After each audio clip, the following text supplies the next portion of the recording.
Coming up on today's Locked On Angels, what can players do during a lockout? What can't they do? What can the teams do? What can't they do? We're going to break it all down and tell you exactly what you need to know. That's coming up right now in today's Locked On Angels.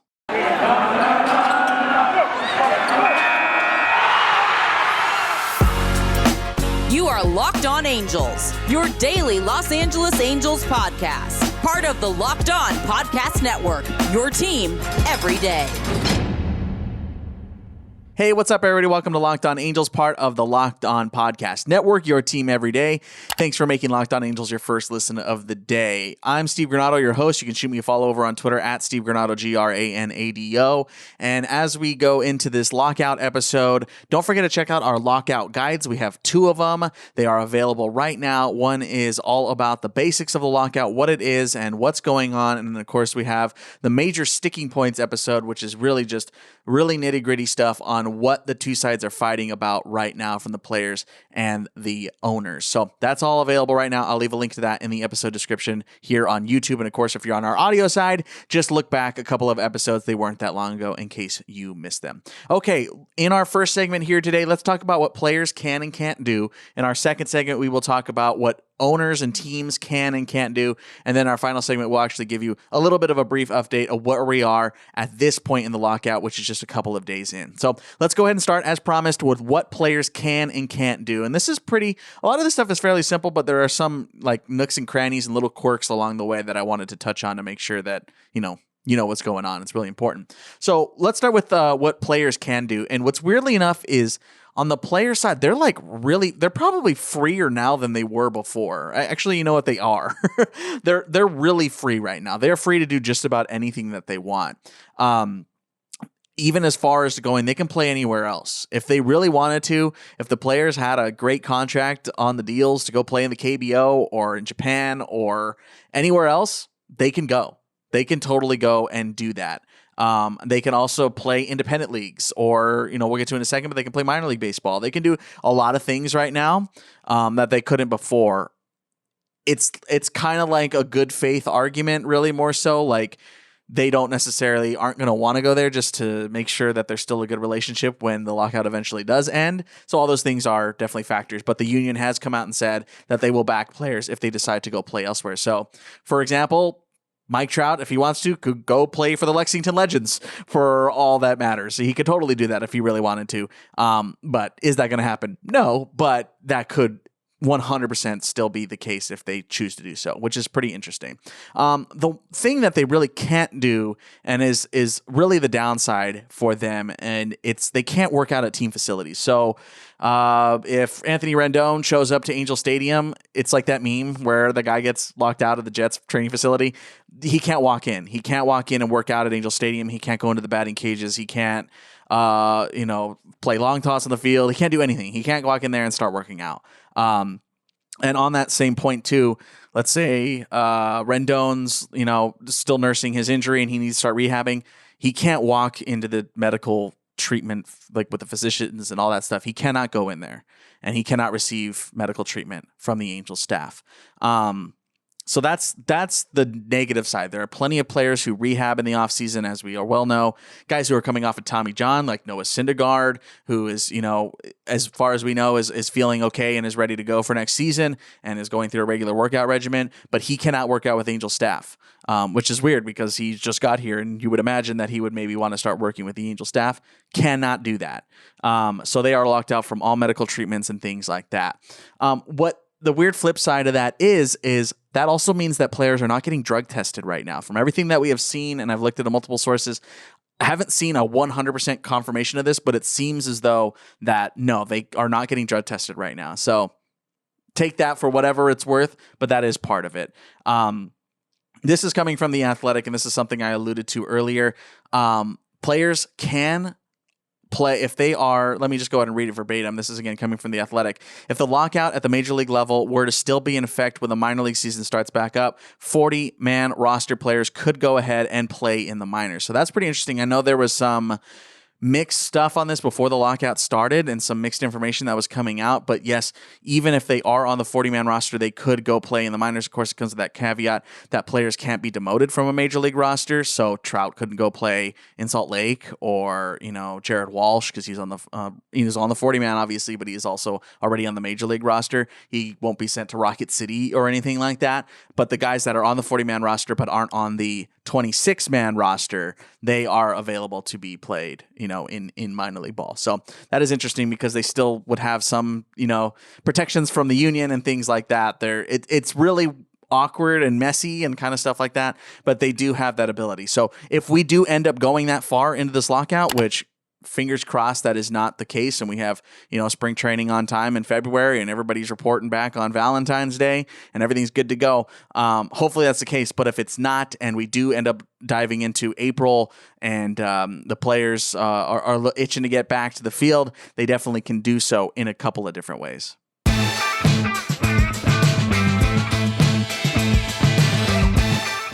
This episode is brought to you by BetOnline. BetOnline has you covered all season with more props, odds, and lines than ever before as football season continues the march to the playoffs. BetOnline remains your number one spot for all the sports action this season. Head to our new updated desktop or mobile website to sign up today and receive your 50% welcome bonus on your first deposit. Just use promo code LOCKEDON to receive your bonus. From basketball, football, hockey, NHL, boxing, and UFC, right to your favorite Vegas casino games. Don't wait to take advantage of all the amazing offers available for the 2021 season. BetOnline is the fastest and easiest way to bet on all your favorite sports. BetOnline, where the game starts. This episode is also brought to you by DirecTV Stream. Does this sound familiar? You've got one device that lets you catch the game live, another that lets you stream your favorite shows, and you're watching sports highlights on your phone, and you've got your neighbor's best friend's login for all the other stuff.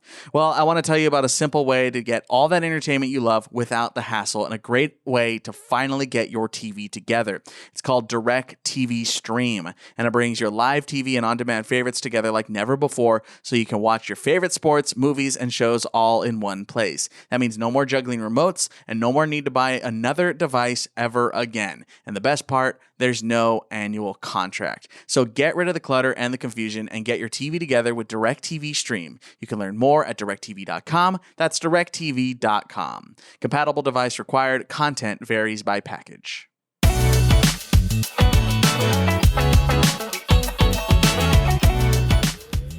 Back here on Locked On Angels, your first listen of the day. Okay, we just told you about what players can and can't do. This is the flip side. What can teams, owners, front offices, what can they do and what can they not do? Let's start with not. They cannot negotiate with free agents for major league deals. So players, union players, your Carlos Rodons of the world, your Carlos Correas of the world, all those guys can't be talking about major league deals with a major league front office. That just cannot happen. We have seen minor league signings. If you have seen and kept up with the news, the Angels haven't made any to my knowledge, at least that have been announced at this point. But they can do some minor league signings. So if they're just throwing, I'm like, all right, I'm signing you to a minor league contract and you're going to be probably starting at high A Tri-City, boom, totally fine. Players can do that. They are not protected by the union. That is why they are allowed to do that. But again, cannot sign on a major league deal with a major league club. This is coming from CBS. MLB is implementing a transactions freeze during the lockout, meaning no trade or free agent signings or waivers, releases, etc., involving 40-man roster players. Baseball's work stoppages haven't always featured a transactions freeze, though it's believed we'll see one this offseason, and that is what the case is at this point. Again, that's coming from CBS. So transactions freeze is in effect at this point, which is why we saw that flurry right before the December 1st deadline of all the free agent signings. But now that is not the case. You can no longer make 40-man deals or anything like that. Weirdly enough, not weirdly enough, but they can do other types of moves, which is why you're seeing rumors about managers and, coaches and stuff. And we'll likely probably, I'd imagine, see the Angels signing their next catching coach. We'll see the Angels signing their next first base coach, things like that. They can totally do. They can sign coaches. They can sign trainers, front office people. You could get your GMs, your baseball ops, your scouts. All those things can still be done. All those front office moves are still totally plausible. And we'll likely see those. Those are probably going to be really, in all honesty, are probably going to be the only things you actually see happen. as we move forward. Obviously, we'll see some negotiation stuff as we move throughout the lockout, but those are the real world, tangible things that actually will be able to go on. So keep your eye out for that. I know the Mets GM or Mets coach position has been talked about over the last couple of days as of this record. So those are all things that can do. Basically, teams can do anything that has nothing to do with players on the 40-man. The 40-man roster is like, if you just go look at the 40-man roster, all those players, they're saying that nothing can happen with them essentially, other than, again, if they're not the major league guys, they can't play minor league ball when we get down further down the road, way further down the road. This is one of the most interesting things of it all, and this is where it really ties back to the Angels. This is coming here from the New York Times. Teams are expected to continue their off seasons, but without a major component, the players. They can work on trades, but cannot consummate them. They continue working on their non-player employees, scouring video, planning their strategies, and so on. So that little part, they can work on trades. Again, that's coming from the New York Times. That was one that I honestly didn't know until I started researching more for this episode. So that has a lot of implications, I think, more so for the Angels here, because that means, in theory, everything can be worked out and go, all right, we're going to do this, this, and this. We have an agreement, shake hands on it, and we'll see you as soon as the lockout ends. So this little tidbit might have some major implications down the road. So once this lockout ends, whenever that may be, whether it be next week or in February or in June, whenever that happens, prepare yourself, because we might end up seeing just a flurry of trades out of nowhere, right? Because that is essentially, as far as working on the roster for 2022 potentially, the only thing that major league teams can really do as far as player personnel.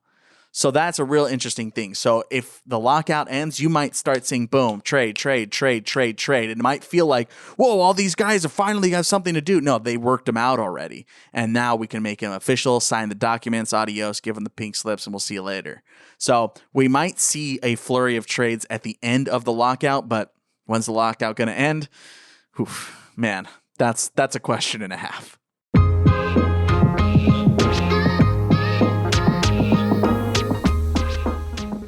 Back here on Locked On Angels, part of the Locked On Podcast Network. Brief update here on the lockout. It's been a couple of days since it started on December the 2nd, technically at like 12:01 a.m., but the night of the 1st. We have had a couple of updates, but nothing crazy thus far, so I wanted to take this time to just kind of give you a brief overview of what's been going on. One of the major developments that I've seen, this is coming from The Athletic and Jason Stark, that the rule negotiations are off the table, essentially.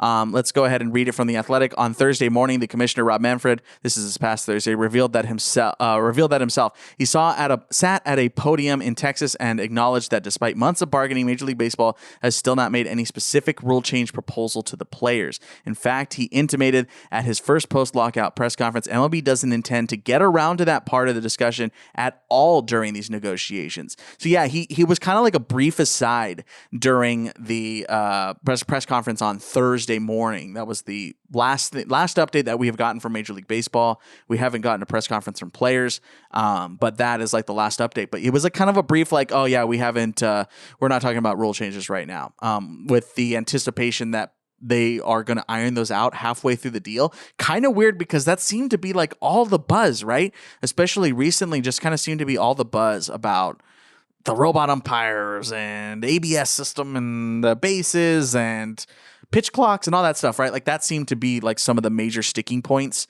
but that necessarily apparently has been taken off the table, which is kind of an interesting move, at least at this point. Other things that have kind of moved on.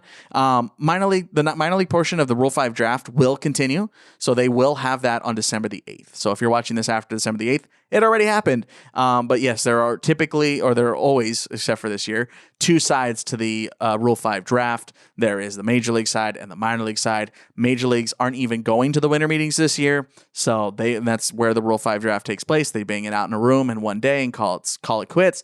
But that now will only be the minor league side. So going to be some small changes. We'll probably talk about it a little bit, but they're honestly going to be like some footnotes. They're not going to be some like major stuff, unless, one of them shakes out to be. But at the point of contact, it will be a probably smaller thing to talk about. So we will tell you that. one thing also to note here, the players and owners, to our knowledge, have not met. They just have not met. I haven't seen any talks about that. I haven't seen any articles about that. No one has said that, yep, Rob Manfred and Tony Clark met at a Hilton today, or nothing. I haven't seen anything about that.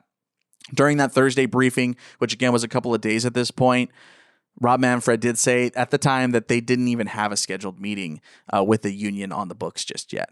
So that's kind of a little wrench in the system. I wouldn't read too much into that, mostly because there isn't too hard of a deadline right now. Like yes, the deadline is definitely like opening day, like spring training. Like they want to make sure they get that in on time. But as far as, it's December. So there's nothing that's major about it. There's nothing where the owners really feel any pressure. The players don't feel a ton of pressure because a bunch of free agents already signed. So they're not too concerned at this point, I would imagine. And I think they are pretty far apart, to be totally honest. They're pretty far apart on a lot of the proposals from everything that we have read and learned. So there isn't a ton of pressure to get a deal done immediately. And I don't know. They just haven't scheduled anything to our knowledge. So hopefully they meet up sometime soon and come to the bargaining table again. But as we have mentioned a couple of times already, I wouldn't anticipate this thing getting ironed out anytime soon. We are still very much in the deep part of the lockout, and it's probably going to stay this way for a while. Again, don't forget to check out our locked out guides. They are available right now in the episode description here on YouTube. Of course, there are 2 parts to it with Tipping Pitches, a great podcast. If you haven't checked that out, they did a really good job of breaking everything down. Don't forget to shoot us a tweet and a follow at Locked On Angels, or myself as well, at Steve Granado, Granado. Give us a call. We have a voicemail line anytime you want to be a part of the show. 714-409-6396. That's 714-409-6396. That voicemail line is always open and ready to take your call. Don't forget to check out my other podcasts, Our Game and Movies I Should Have Watched. Our Game is a baseball docuseries I made last year. It's an 8-part docuseries talking about all the Latin contributions to American baseball. It's a great new look at the history of the game, and you should definitely check it out. It's free and available everywhere. And of course, Movies I Should Have Watched, also free and available everywhere. My best friend Alex and I are watching all the movies that we missed over the years and talking about them, seeing if they hold up in 2021. That's Movies I Should Have Watched, free everywhere. Don't forget to check out Locked On Bets as well. It's your second listen of the day, your daily one-stop shop for all your gambling needs. Locked On Bets, hosted by your boy Q, with expert analysis and insight from Lee Sterling.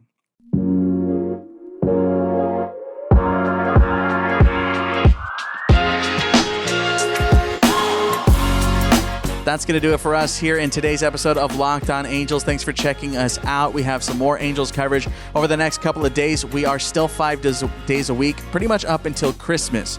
That is when we'll be switching to 3 days a week, so get ready for that. But right now, we are still 5 days a week. All right, guys, thanks for checking us out. We'll talk to you tomorrow. Until then, I'm Steve Granado. Later.